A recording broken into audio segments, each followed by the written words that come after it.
What's up friends? Welcome back to my channel for another G-Shock tutorial video. So for today's, I'm going to unboxing and reviewing this new model of G-5600 UE1DR. So guys, this is a top solar. This is a very good watch with a square, which is I will show you later. So let's get started in 1, 2, 3. Let's go. Hello guys, so this is Top Solar. Model is the original, the G-5600. So this G-Shock design, which is equipped without changing the basic design of the watches. So make it possible to generate enough power to keep the watch running with minimal exposure to normal light. So let's open it now. So when you open the box, you can see here the warranty card, warranty regulation, and module number 3496. Okay, as I said, the model of the watch, you can write it here, date, and then stamp. The international warranty regulation is the business partner of G-Shock. You can see here all over the world. This is the business partner of G-Shock. Okay, like Argentina. So this is the name of the members. Watchland S.A. Their telephone number. For example, again,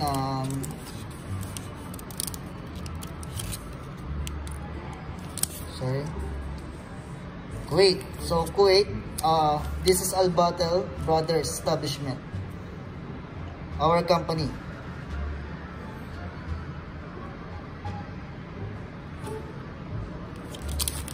Okay, so module. So module, this is the guide. It's written here Chinese, Japanese, Arabic, English, Portuguese. Here guys, this is the module guide. Okay, let's open it now.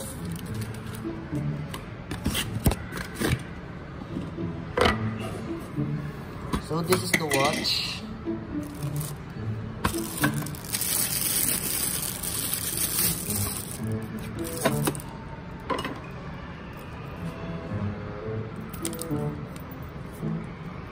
Okay guys,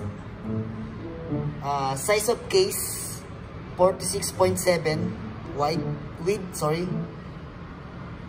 height is 43.2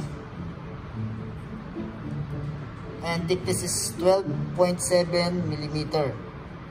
Total weight this guys is 51 grams.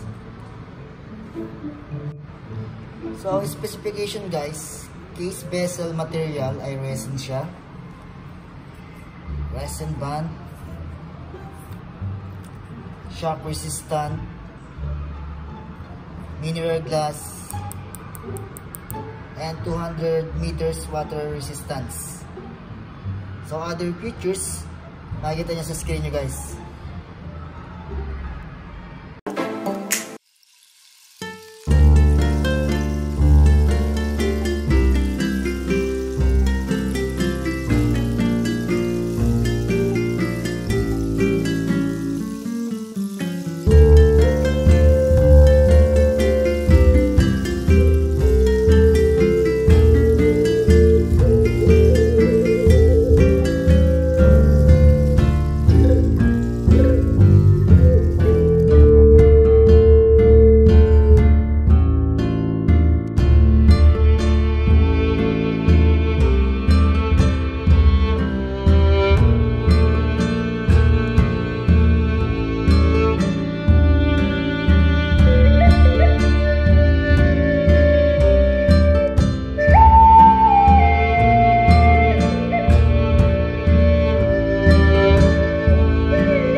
Okay, this is the appearance of the watch. So we will go to back case. So back case, you can see here the 3496. This is the module. This is the case number also. So shock resist, shock absorbing structure, made in Thailand, guys. So water resist 20 bar, which is 200 meters water resistance. The model of the watch here, G-5600UE. So stainless steel back, made in Thailand. So assemble lang yan, guys. But all the spare parts is from Japan. Okay. So buckle ay steel, Casio, okay, and the loop is rubber, resin. So this is the front of the watch, guys. So it's showing here the Casio water 20 bar resist top solar. Okay. Ibig sabihin nito, guys, top solar, nag-charge siya sa araw at saka sa ilaw. Okay. By the way, guys, the price of this watch is 44 Kuwait dinar. So if we convert in Philippine money, which is like 7,260 pesos, guys. Okay, date release of this watch was last August 2021. So guys, if you put this watch inside the box, it will automatically off. So the battery will not consume. That is the good thing about this model. So for the buttons, we have 1, 2, 3, 4. We have 4 buttons, guys. So let's start here from adjust. So I will teach you how to set the time. Okay, press hold this one. Okay, after beep, so makikita nyo din yung HT Tokyo. So this is forward button, forward, Sydney, well, Ban, Los, Denmark, Mexico, New York. So I will search the Hong Kong. Where is Hong Kong? Yun, I think mag-forward natin yan, Hong Kong. And then press one time, adjust. It will set automatically yan, guys.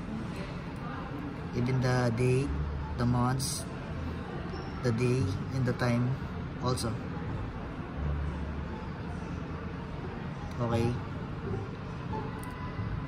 For mode button, we have world time.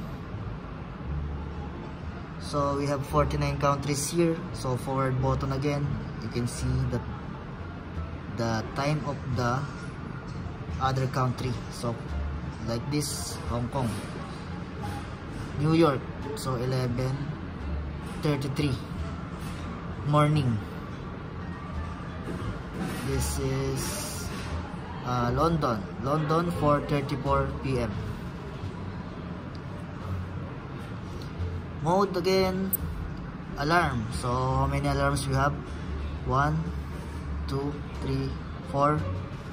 So 4 alarms and 1 snooze, guys. So it snooze and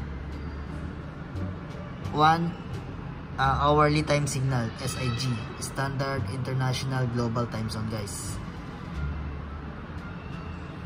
Okay, yung snooze, guys, so every 5 minutes magbibif yan.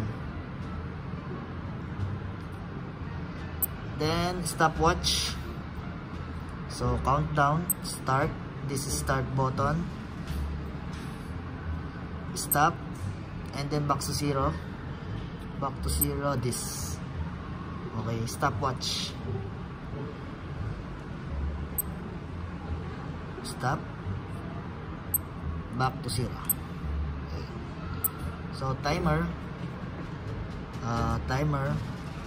Same lang procedure pag set ng time. Okay, press adjust, hold after beep. So you will go to minute, 1 minute countdown, and then on.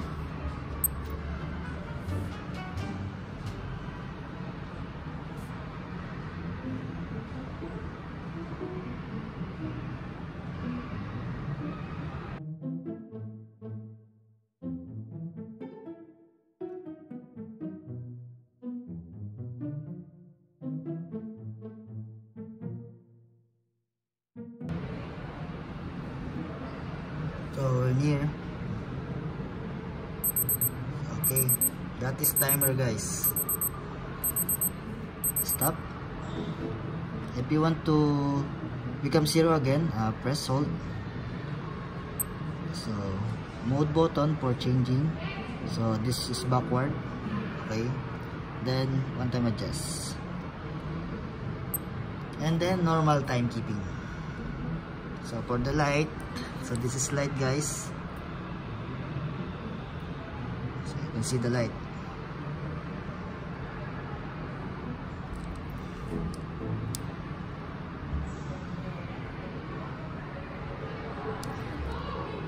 So this is backward and this is forward, guys. It can be also stop and start.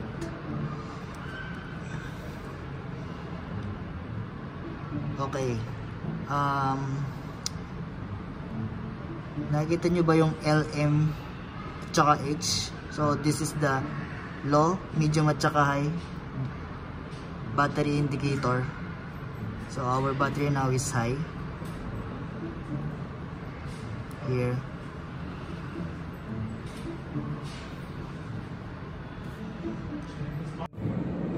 So friends, that's all of it. Diyan na po nagtatapos yung ating reviewing and unboxing ng ating G-Shock Top Solar. So I hope you learn a lot about this video, and please like, share, and subscribe, and click the bell notification button for more updates, and see you in my next vlog, guys.